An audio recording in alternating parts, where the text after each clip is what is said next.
ഉച്ചക്കലത്തെ വിശ്രമവും കഴിഞ്ഞ് ഇറങ്ങിയതാണ് കേട്ടോ.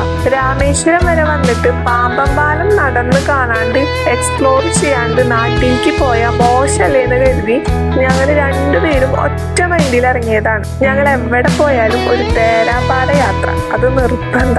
ഒരു ബാഗിൽ വെള്ളവും അത്യാവശ്യം സ്നാക്സ് ഒക്കെ കരുതിയിട്ട് നടത്തങ്ങട് ആരംഭിച്ചു. രാമേശ്വരം അമ്പലം തൊട്ട് നടന്ന് പഞ്ചമുഖി ക്ഷേത്രത്തിലെത്തി. അവിടെ നിന്ന് 10 രൂപയ്ക്ക് ഒരാൾക്ക് ബസ് ടിക്കറ്റ് എടുത്താല് പാമ്പം പാലത്തിന്റെ സ്റ്റാർട്ടിംഗ് പോയിന്റിൽ ബസ് നിർത്തിത്തരും. ഇറങ്ങിയപ്പോ തന്നെയുള്ള ആ കാഴ്ച ഉണ്ടല്ലോ, അടിപൊളിയായിരുന്നു കേട്ടാ.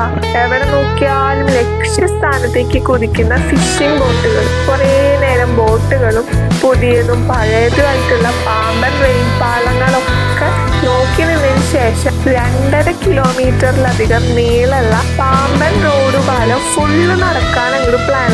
ഈ കാര്യങ്ങൾക്കൊക്കെ രണ്ടുപേർക്ക് ഒറ്റ മൈൻഡായോണ്ട് കിതച്ചു പറ്റിയാവുന്ന രണ്ടുപേരും ഓർത്തില്ല. നേരാണെങ്കിൽ ഇരുട്ടി തുടങ്ങി. ഞങ്ങൾ നടന്നുകൊണ്ടേയിരിക്കുക.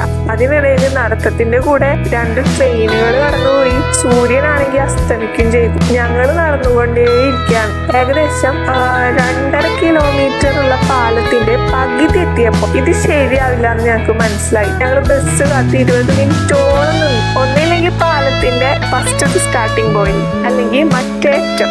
അവിടെ ഏതെങ്കിലും 2 അറ്റങ്ങളിൽ നിന്നാൽ മാത്രമേ ബസ് കിട്ടുള്ളൂ എന്ന് ഞങ്ങൾക്ക് അറിയില്ലായിരുന്നു. അങ്ങനെ ബസ് കിട്ടൂല എന്ന് ഉറപ്പായിപ്പോ ആ സത്യം മനസ്സിലാക്കിയപ്പോ ഞങ്ങൾ നടന്നെത്തിയ സ്ഥലത്ത് 2 അണ്ണന്മാരുണ്ടായിരുന്നു. അവരവരെന്തോ മീൻകട പോലെ എന്തോ ഒരു കട അവർക്കുണ്ടായിരുന്നു. അപ്പൊ അവര് ആ കടയെ അടച്ചിട്ട് വീട്ടിലേക്ക് പോകാനുള്ള ഒരുക്കത്തിലായിരുന്നു. അപ്പൊ ഞങ്ങള് ബസ് ഉണ്ടോന്ന് ചോദിച്ചപ്പോ അവർക്ക് ഞങ്ങളുടെ ഏകദേശം അവസ്ഥ മനസ്സിലായി. അതിലൊരു അണ്ണൻ പറഞ്ഞു, എന്റെ വണ്ടിയുടെ പിറകിൽ കയറിക്കോ, ഞാൻ ലിഫ്റ്റ് തരാം, ബസ് കിട്ടുന്ന ഒരു സ്റ്റോപ്പിലായിട്ട് ഇറക്കി തരാന്ന് പറഞ്ഞു. ശരിക്കും പറഞ്ഞ അപ്പോഴാട്ടോ ഒന്ന് ശ്വാസം നേരെ വീണത്. ഒന്നാമതായിട്ട് നല്ല ഇരുട്ടി തുടങ്ങി. അറിയാത്ത ഏരിയയാണ്, ചുറ്റും കടലാണ്, പാലം മാത്രമേ ഉള്ളൂ. അവിടെ വേറെ വീടുകളോ ഒന്നുമില്ല.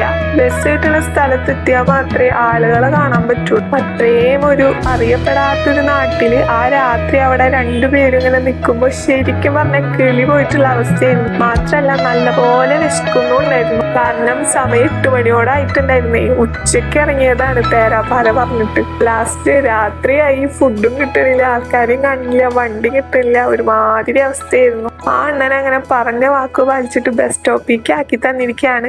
ഞാൻ സന്തോഷത്തിനായിട്ട് കുറച്ച് പൈസ കയ്യിൽ കൊടുത്തപ്പോ ആളത് മേടിച്ചേ ഇല്ല കേട്ടാ. ഞങ്ങളെ പൈസ തട്ടി മാറ്റിയിട്ട് ആളുടെ വഴിക്ക് പോവാ ചെയ്ത്.